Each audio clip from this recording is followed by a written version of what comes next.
Okay guys, I'm going to talk about something that's going to have a lot of mixed reviews. The highway code, the change of some of the rules, some of the updated rules in the highway code. Now the ones that people are going to have to look out for, actually I don't really think they are going to need to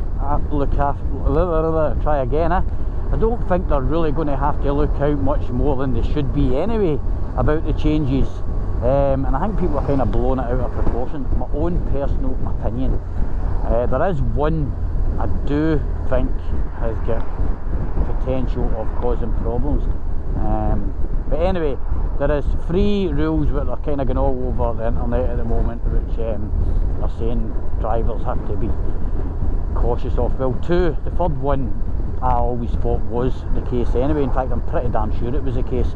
So the first one is cyclists. Cyclists now are encouraged to cycle in the middle of the road. So at the moment, if well, there is a cycle road at the side days here, this isn't the best example to use, but for example, if that cycle lane wasn't there, if a cyclist was here, the safest place is for him to cycle in the middle of the road. I actually agree with that one, and hear me out guys, it's a bit of give and take. If a cyclist, maybe this road isn't the best example to use, but if a cyclist is stuck in at the left hand side, only giving himself a few feet from the gutter or from the curb, cars behind him are more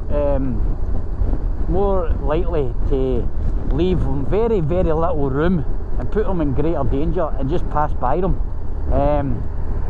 Whereas if they take the position to be in the middle of the road, then what they're doing is they're making the car, truck, van, bus, whatever, bike, motorbike, whatever's behind, they're forcing their hand to overtake them more safely, because obviously they have to pay attention to oncoming traffic, and therefore in theory it should make the cyclist safer. And do you know what, you're not talking about the greatest amount of time to get past, you're only talking about a few seconds, so I think it's about being patient.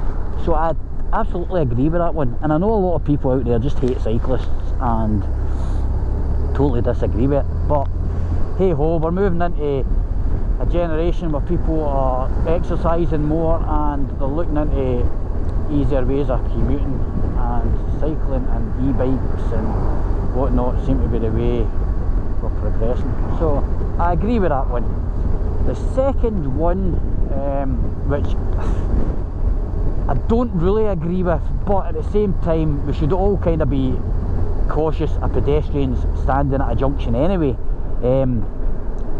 The way it used to be was give way to pedestrians already crossing the road into which you are turning. So for example, if I was about to make a left turn here into the garage and there's a pedestrian already crossing the road, they're in the right of way, give way, let them cross the road, and yeah, carry on with your journey. They've changed it now to pedestrians have got the right of way, full stop. So if they're walking along the pavement, effectively, stupid it would be, but effectively they could just walk straight out, and if you turn the corner and hit them, then you're 100% to blame. I don't really agree on that, because a bit of common sense should prevail. Pedestrians or anyone, or cyclists or motorbikes, anyone, no one should really just cross a junction blindly without looking, whether you're in the right of way or not. So I don't agree with the change of that one. I think they should have left that the same, simply because we seem to be living in a world of, we're kind of getting Americanised, where there seems to be a blame for everything and everyone wants to take people to court and hold people accountable, and I can see there being the potential of people throwing themselves in front of cars for claims. I do think it would be a small amount, but nevertheless you'll get stupid people out there who won't do it, and I just don't see the safety in allowing people walking along a pavement to have right of access to junctions, because really you're going to make people more paranoid. On main roads you're going to have people literally holding up queues of traffic behind them. Well, there's a possibility of that, and putting themselves at risk getting back tail ended. Yeah, I'm not really a big fan of that, but at the same time I don't think it's going to cause a big problem, because ultimately there's no many people who I know, well, I certainly wouldn't turn down a road or take a junction if there's somebody standing at the corner without being pretty cautious of them being there. It's just the kind of blame culture which I've got an issue with. But yeah, and the third one that I read, but I didn't even know was a change, but I read it in an article this morning, which I always believed to be the case anyway, and it was roundabouts, cyclists, horse riders. I see an article today saying you have to be cautious of cyclists on roundabouts because they could continue round the roundabout in lane 1, for example, regardless to what exit they're taking. Now, I don't believe that's new. I'm pretty damn sure that's always been the case, and I just think people just don't realise it because people don't really refresh themselves in the highway code. So I don't believe that's anything new. I think it's pretty stupid, but then it's kind of, I think you're putting yourself at harm's way if you're any vehicle staying in lane 1 and continuing right round the roundabout, because you'll always get ignorant people out there in lane 2 carrying straight on, will just go straight on, and not really ignorant people, just people who are maybe just not expecting a cyclist to carry on in lane 1 round a roundabout.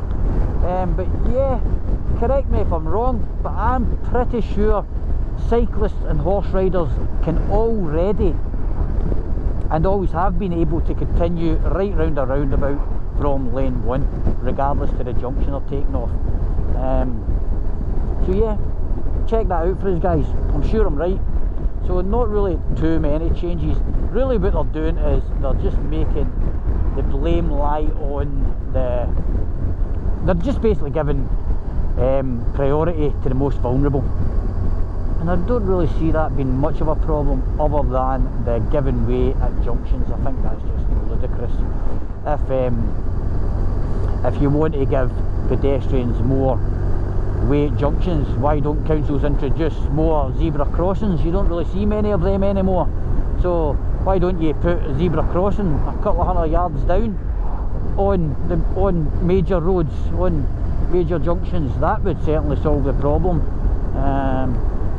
But yeah, that's it. Let us know what you think guys. Let me know what you think of the current rules or the new rules, and what's your opinion on it.